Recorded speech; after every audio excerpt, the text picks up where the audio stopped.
put it another way, when you enter into philosophical scriptures, people go on discussing so many things. Every little point has so many croaking answers, howling. The world is filled with lots of ideas and imaginations, until the lion aspect of Vedanta roars. Nothing exists, nothing belongs to me.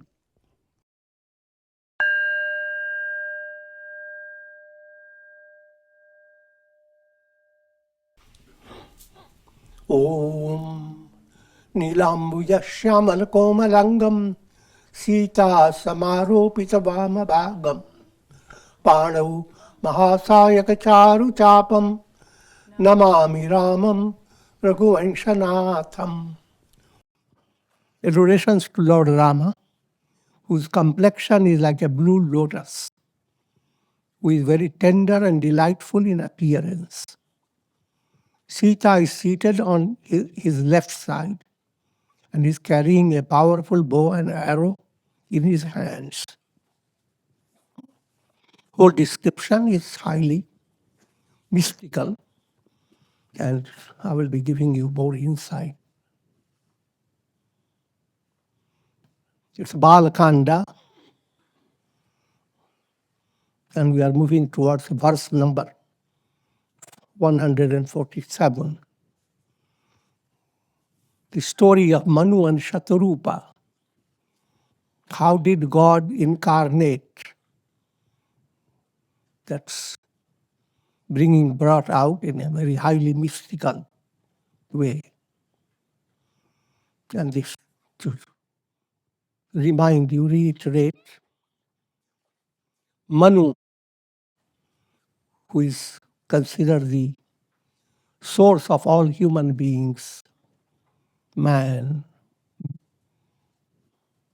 humanity, Manu, who is symbolic of cosmic mind, under limitation.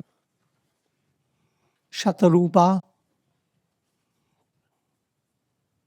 the feeling that has many colors. That's Manu's wife. But without going into those details, let me try to enjoy this story. King Manu, who had done lots of righteous deeds, and his last stage of his life, he and his wife took recourse to practice of profound meditation. That's called Vānaprastha ashram. People dedicate, those who are highly religious, dedicate their third period of their life in forest and separate themselves from their regular activities. They become teachers, open-hearted teachers for many people. They begin to shake off the family ties. That doesn't mean they don't love their family. Their love is so profound and well developed that it's sufficient to give to the family as well as share with all.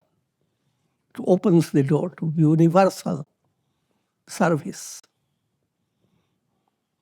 They practiced austerity for a long, long time. Allegorically, it's always described in the form of it. They adopt a certain pose, and they go on reciting mantras. Time passes by, weathers change, lightnings crash, fire burns in the forest, and some negative and positive spirits create many challenges. Manu and Śatarūpā remain unshaken by all those. And they practice a lot of fast. All this I have given to you the mystical meaning, not to be adopted in a literal way. Because if you try, even one day you will not succeed. Standing on one foot for all days.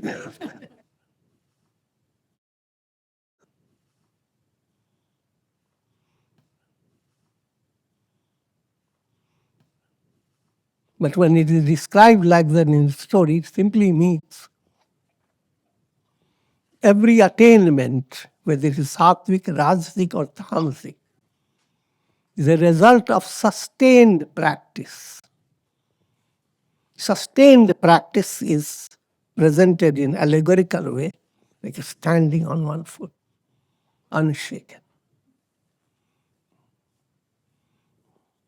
The negative in you has done sustained practice, has gone on from life to life. Many positive things happen, but the negative determination, I will not praise God. God doesn't exist. Nihilism. That negative has been sustained in spite of all the challenges, positive developments, acts of grace, miracles that happen in life. It's gone on through many lives.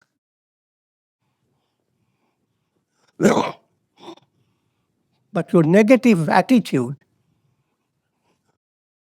continued to maintain itself as if it was practicing austerity.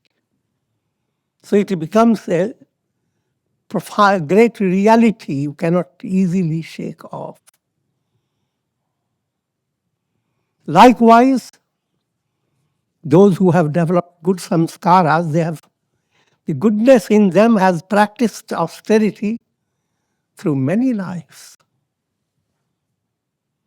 People who have faith and they find it easy to turn to God with prayer and japa because the positive in them has practiced a lot of austerity. You are not coming into this world for the first time. Have gone through many lives. Now coming back to the story part. As a result of their intense austerity, Lord Rama was pleased. Again, also the scripture has described that many gods came to give boons. Brahma came, and they wouldn't look at Brahma. Vishnu came, and they wouldn't look at Vishnu. Shiva came, and they wouldn't care. Their devotion was for Rama, implying Brahman, the Absolute, with the goal of attaining liberation. That's the whole thing. Well, that point is brought out in the mystic story. Now Rama has appeared before them. Brahman manifesting in an allegorical appearance. Here again, for those who are studying profoundly,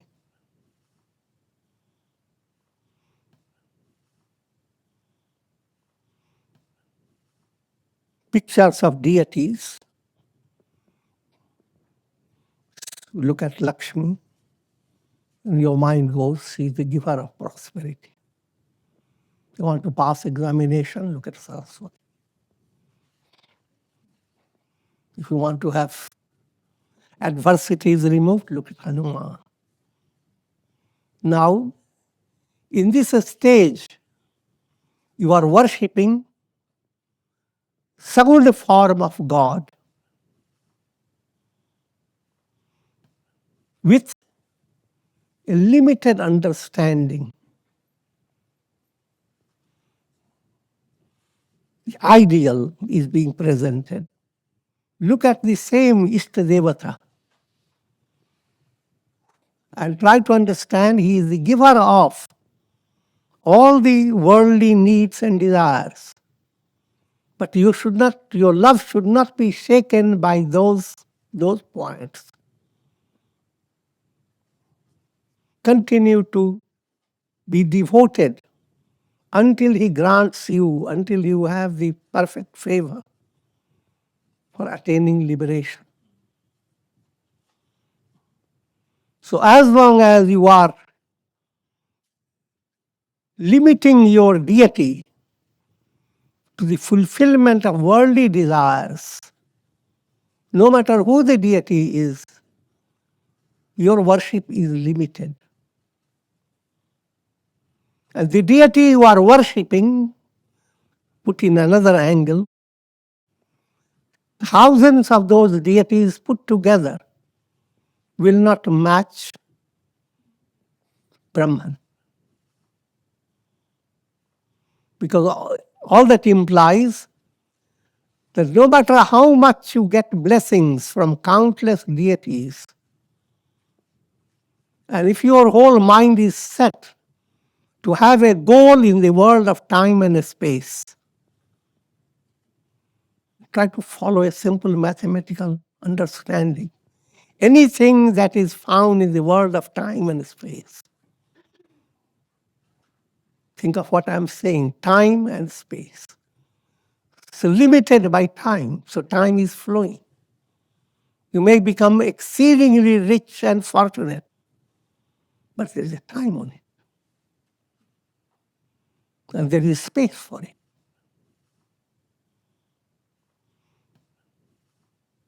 And the world is so vast, it will shake that little space that you have.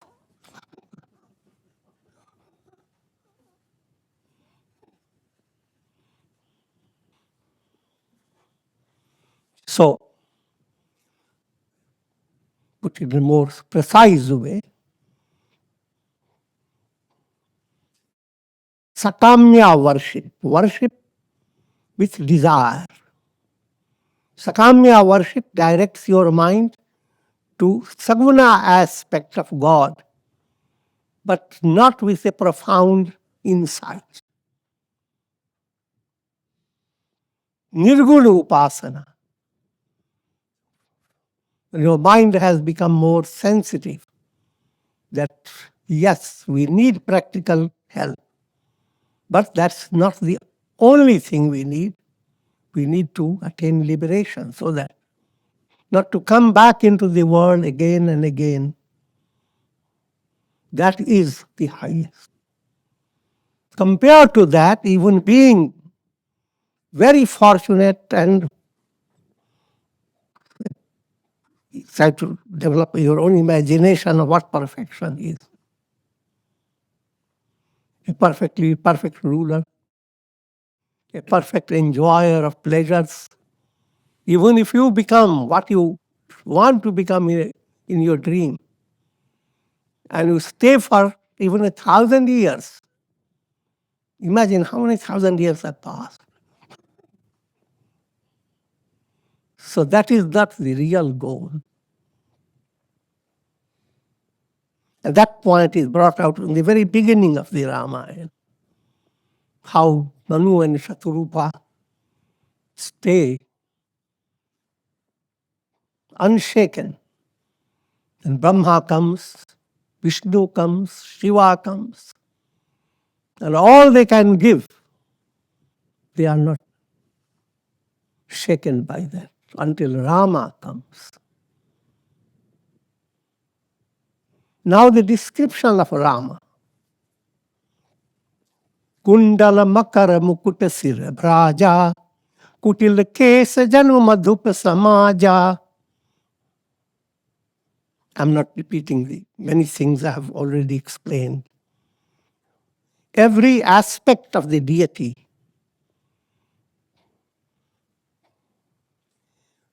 your mind should develop a kind of profound, sensitive, divine love. When a baby turns to the mother, the heart of the baby becomes joyous, looking at every part of the mother. The nose, the ears, the hair, little things. I'm joking. I'm not joking at the same time.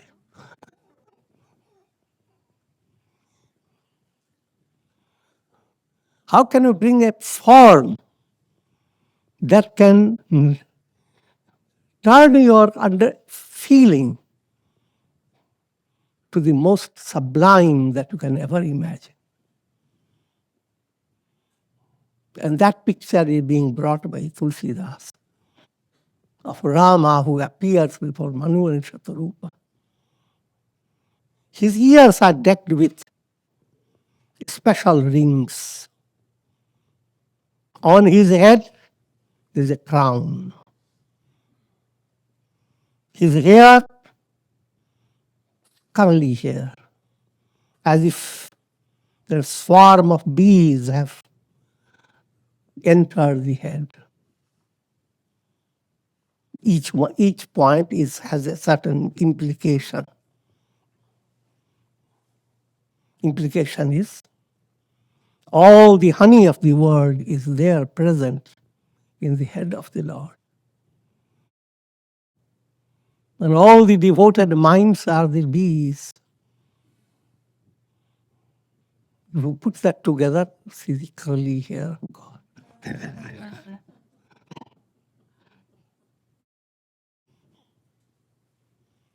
On his heart is a mark of Śrīvatsa. That point I have given to you. Śrīvatsa relates to Lord Vishnu is the beloved of Sri. Sri is Lakshmi Devi. And in turn, Lord Vishnu holds Sri in his heart. So there is a kind of a mark in the heart of Lord Vishnu. It's known as Śrīvatsa. Vatsa term is endearing term. The literal meaning follows. Cow shows great affection to the calf. In Sanskrit language, the calf is called Vats. In Hindi, it's called Bachiya. Bacha. So just as there's a relation between cow and the baby cow, so there is a relation between God and your soul. And that mark is there in Rama's chest. There's another story I can also give you. The scriptures have created many episodes, many figurative and allegorical stories. At one time, so many gods, they came into a confusion. Who is the best among all these gods? And they came to a certain analysis that three gods are the best. Shiva, Brahma, Vishnu. But then, who is the best of the three? Sage Bhṛgu took up the task of testing, putting these gods to test.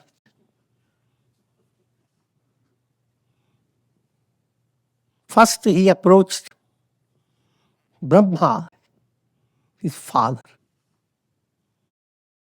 but in a hippie manner. Instead of bowing down to him, he went on arrogantly passing by. The story says, I'm also spicing it up. These are not historical stories.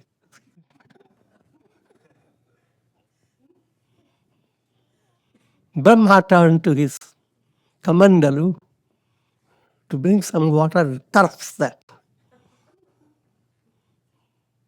Saraswati Devi stopped Brahma from doing that. That after all, he is our baby, our child, and let's leave him to himself. Same thing happened with Shiva. He goes in an arrogant way, appearing before Shiva. And Shiva started looking at his Trishul. But Parvati Devi stopped him. Now he went to Lord Vishnu. And even though he showed little ill manners, the gatekeepers allowed Lord Vishnu's instruction, allowed him to go into where Lord Vishnu was lying in deep sleep. And Lord Vishnu, knowing he is coming, he went to deeper sleep.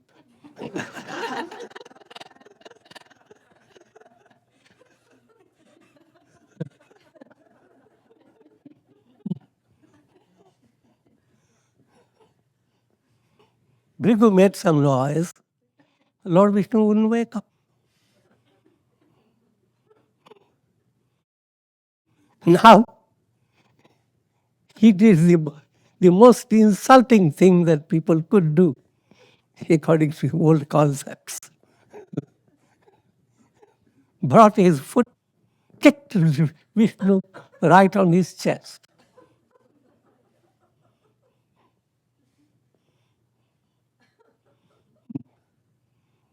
And Lord Vishnu opened his eyes,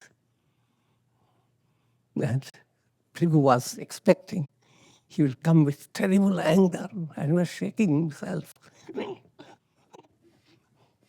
But Lord Vishnu opened his eyes. What a mistake have I committed? O Brahmins, sage, I have injured your foot.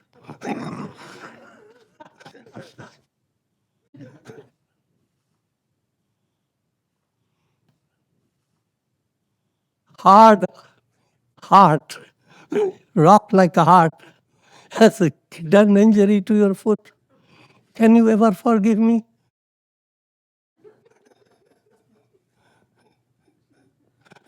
That blew the mind away of Bhṛgu.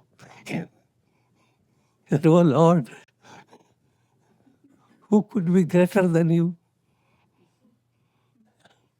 Can my sin of kicking you, can it be ever forgiven? Lord Vishnu said, no need to.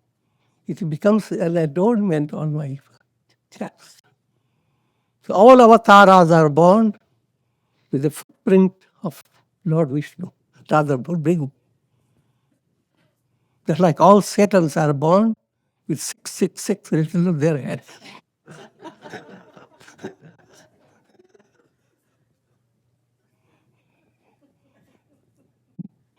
That 6 relates to 6 impurities. Mala, Sakāmya, Krodha, Lobha, Moha, Bhada, Matsarya. And why 3 times? Manasa, Vacha, Karmana. By your mind, by your speech, by your action. So it doesn't have to be written actually. Saintly people hold that type of heart, that even while receiving the worst injury directed to them, they send out loving, graceful will to change the inimical person into a divine person. That's the divine movement.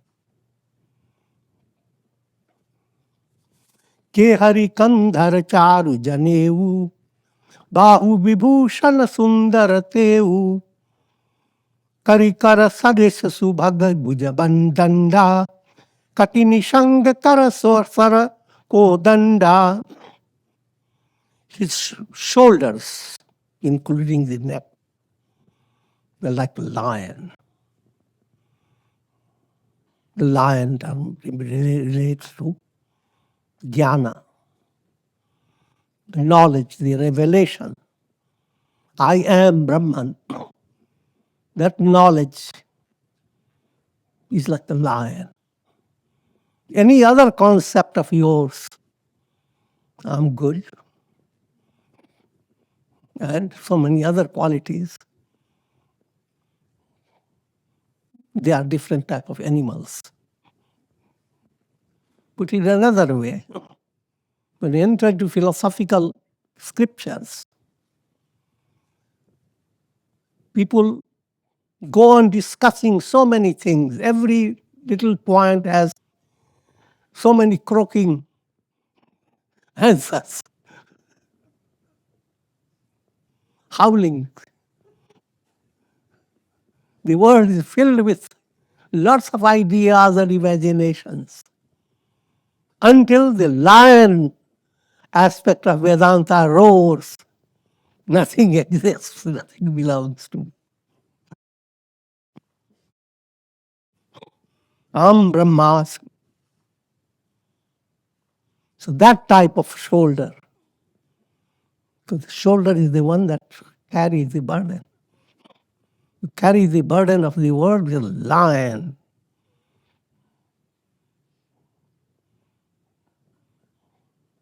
Kashidadhira pratyagatma namakshat. That's the quality of being a hero in the spiritual field. And he had beautiful janevu, sacred thread. Now, sacred thread relates to Hindu sacrament. Boys at a certain age are given yagyopavit samskar. That again, I would say that this society was a little mistaken. Boys and girls should have been given yagyopavit equally. But I'm not going into that direction. Sacred thread consists of 3 threads knotted together. And it is a kind of a pledge. You are instilling in the mind of the child a profound spiritual pledge, a resolve for which you are living. And the resolve is to discipline body. Think of 3 words, manasa, vacha, karamana. Body, speech, and mind. For attaining Satchit Ananda. Remember the 3. Those 3 threads to remind you. Just like people do sometimes. They want to remember something, that tie up a knot.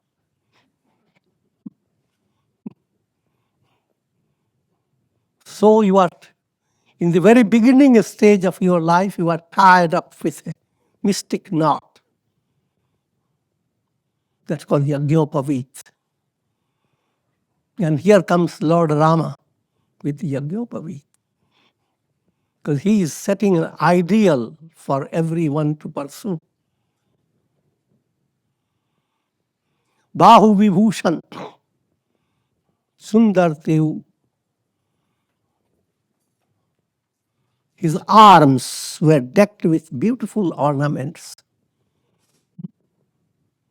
If you don't have a spiritual insight, you will say, oh, how fashionable. He's not teaching simplicity.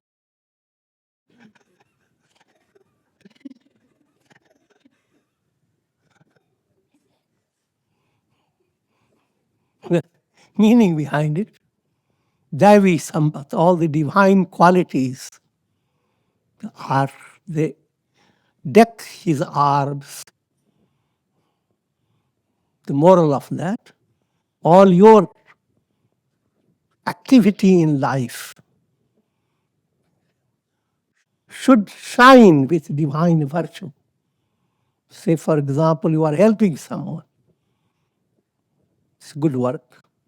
But you should shine with your inner joy, with a sense of good-heartedness, with a joyous mind.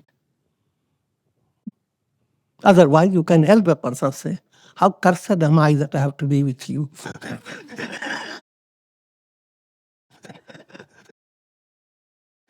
Sharing your misery.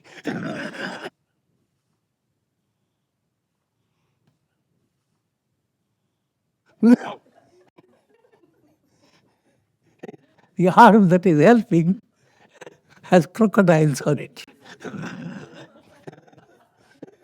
A snake tied to it. The Lord's arms are covered by Devi virtues, divine qualities. And his another description of the arms, the whole hands. Hands are like trunks of elephants. Why trunk of elephant? Trunk is a symbolic of double consciousness. Trunk breaks as well as smells. Two things. Similarly, you do your things, but try to smell it, what you have done.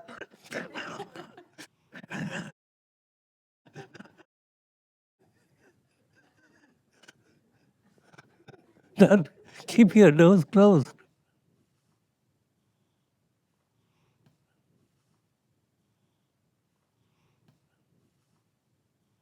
Performing actions with a divine feeling. So much so, you come to the end. Though doing all things, I am untouched by them.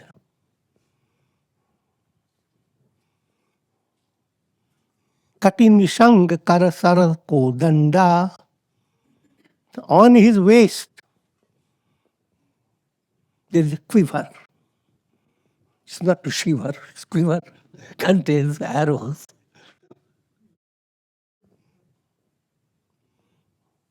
Arrows of divine thoughts. They form the very basis of the body. Waist supports your whole trunk. And in his hands, bow and arrow. From your inner source, you bring out the arrows. Your quiver supplies all those. Quiver is enlightened chitta. And profound thoughts that emanate from that chitta. They are the bows and arrows. So you are looking at God in a profound way, not ordinary art.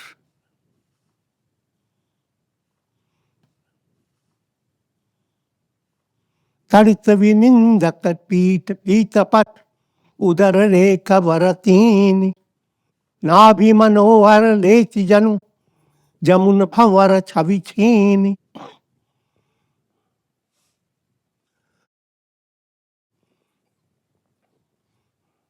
And he wears a shining yellow dress, golden yellow.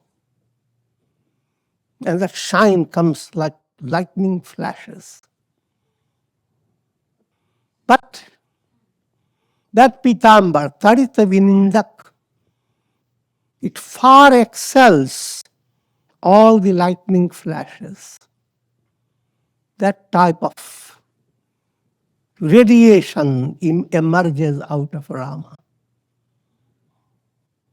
Try to further understand what it means. All human attainments that make you thrilled, they are like lightning flashes. There is a later in the Ramayana that simile has been given about lightning.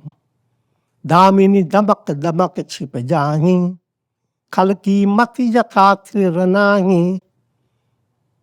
Rama's looking at clouds, tells Lakshmana, see how the lightnings come, and they suddenly disappear.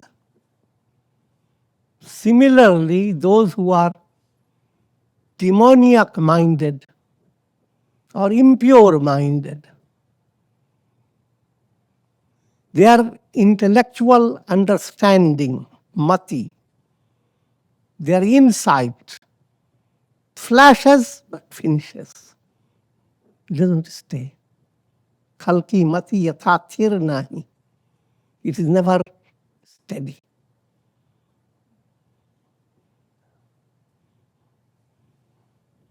And that leads the soul to numerous directions. Vikshepa. There is no certain goal to attain. And yet each movement you follow, you pat your head. How wise am I?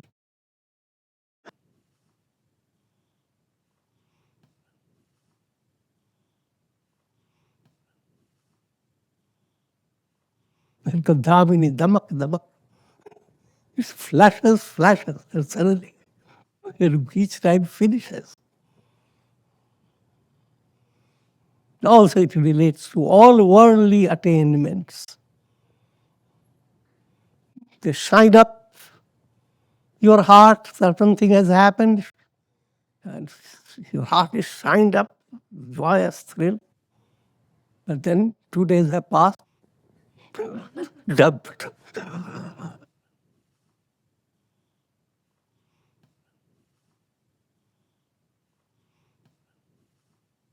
And on his stomach, he had 3 lines. He was not very thin, fat.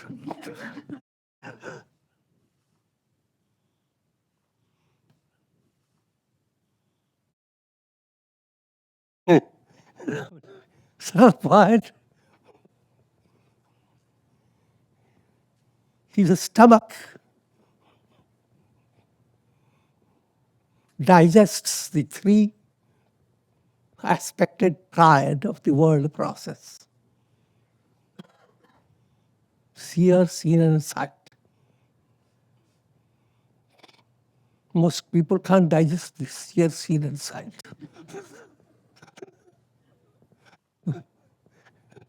They make their stomachs ugly. But in Lord Vishnu, they are so assimilated that the very stomach is shining with the 3 lines. As if Yamuna river, the whirlpool in Yamuna river, that Lord has drawn, snatched the beauty of the whirl in Yamuna river. Yamuna river again is a jnana process of attaining enlightenment. Yamuna is symbolic of wisdom. So, 2 things are involved, the triad, 3 lines, and wisdom that assimilates the triad, doesn't make the triad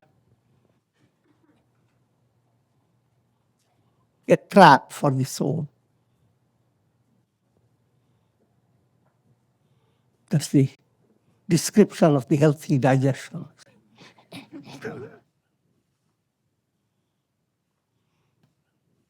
पदराजीव बरनि नहीं जाही, मुनि मन मधुप बचही, बसही जन माही। वाम भाग भाग शोभति अनुकूला, आदि शक्ति छवि निधि जग मूला। And his lotus feet cannot be described.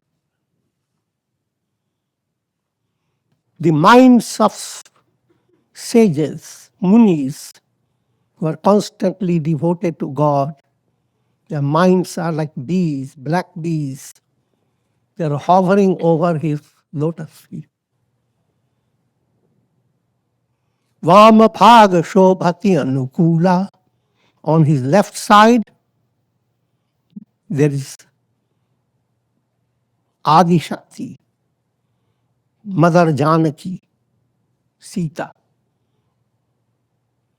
who is the source of the entire universe. Jasu ansu upajahi gunathani, aganita lachimuma brahmani. Here again, the understanding of Sita is not ordinary. Sita equals or transcends countless Lakshmi, countless Parvati, countless Saraswati, Parashakti.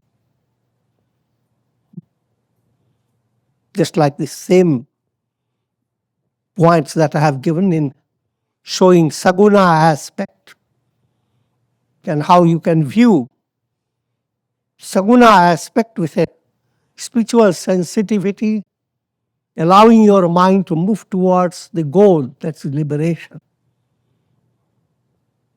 Saguna becomes a step. Sita,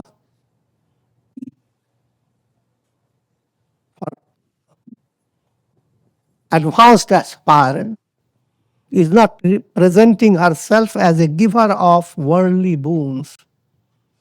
That's ordinary. She is the giver of the absolute. So all that you expect from many Devis, what you want to get, all those Devis put together cannot equal Sita, who is the giver of liberation.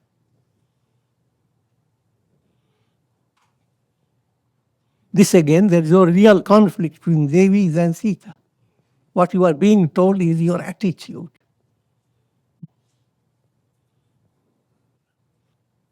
छवि समुद्र हरिहरूप बिलोकी, एक टक रहे नयन पटरो की. Seeing this ocean of divine beauty expressing before their eyes, Manu and Śatarūpā, they stopped winking. Let it start.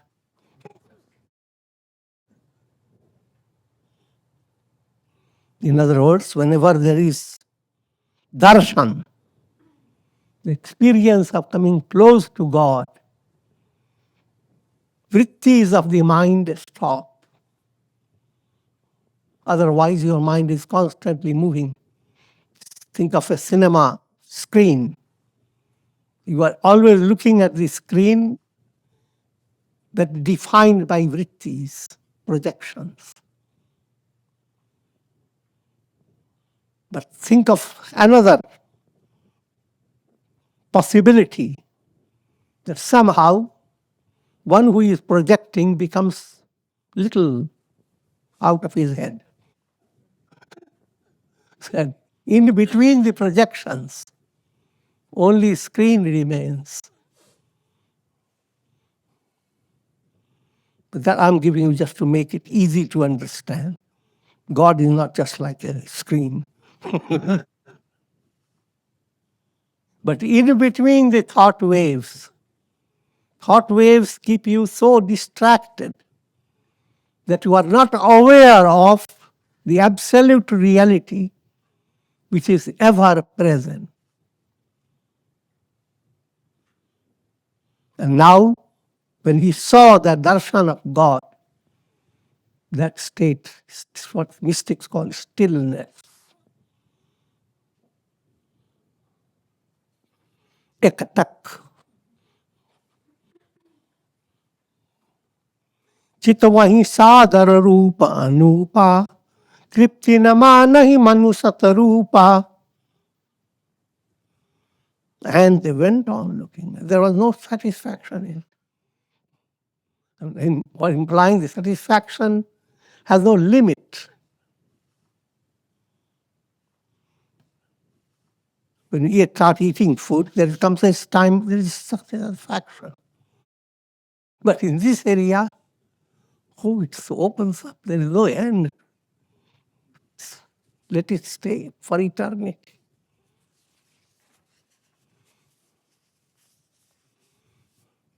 Harashavir vivasatana dasa bhulani. Pare dandaiva dahiga padapani. And they transcended their body identity. They forgot about their body. And their whole personality fell like a stick at the feet of Rama. This is also suggesting that those 8 bends are not there. Rid of 8 bends, 8 pashas, 8 fetters that are certain negative attributes. I'm not going there now. Lord Rama placed his hand on their heads, softly touched them, and lifted them up. Bole kripa nidhana puni ati prasanna mohi jani mangahu varjoi bhavaman mahadani anumani. Lord, who is the ocean of compassion, ocean of grace, spoke. Consider me profoundly pleased. In brief, I am very pleased with you, both of you. And know me to be great bestower, great giver. So therefore, whatever you want to ask, ask. Even in that statement, there are subtleties. You are reminding the devotee that in your asking, don't be a miser.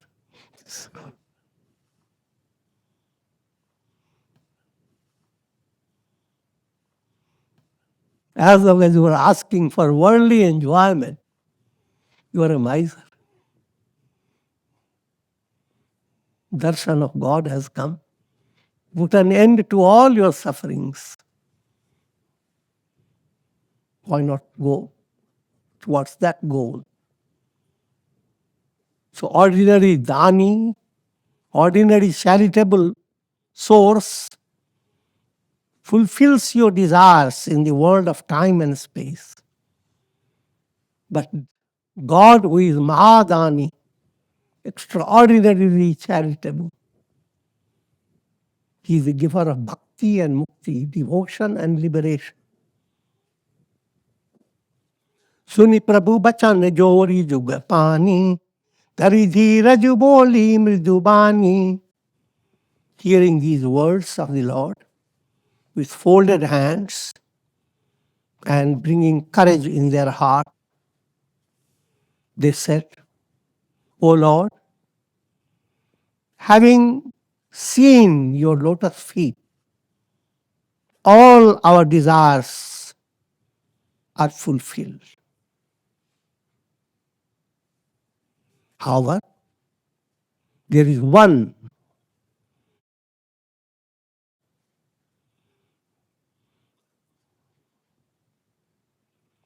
which to us sounds like easy as well as extremely difficult.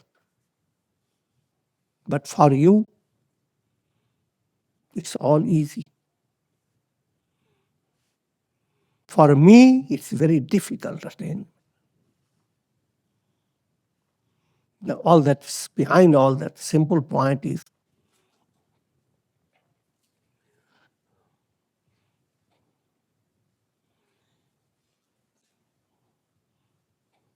in a storyline, they want Lord Vishnu to become their son. That's storyline. Mystic line, the boon is asked for developing Vātsalya Bhāva towards God. Because of all bhavana feelings, one type of feeling, mother and baby, or parent and their child, that feeling is very profound. Because in that feeling, there is least of selfishness. So, for Rama to become son of Manu and Śatarūpā, following the storyline, to enjoy a baby who is the embodiment of God Himself, that type of bhavana is called Vātsalya Bhāva. Again, at this stage, let me give you the different attitudes of bhavanas. First type is called Shanta Bhāva. You love God, but there is no expression for it. Next one, Dasya Bhāva. You develop a feeling, I am a slave, God is the master. Next one, Vātsalya Bhāva. God is our baby. It can also turn around, I am just a baby in God's hands. Next one, Sakhya Bhāva. Friendliness. Last one, Madhurya Bhāva. Madhurya is sweet relation, but not the way human mind goes after. It's profound, like Radha Krishna.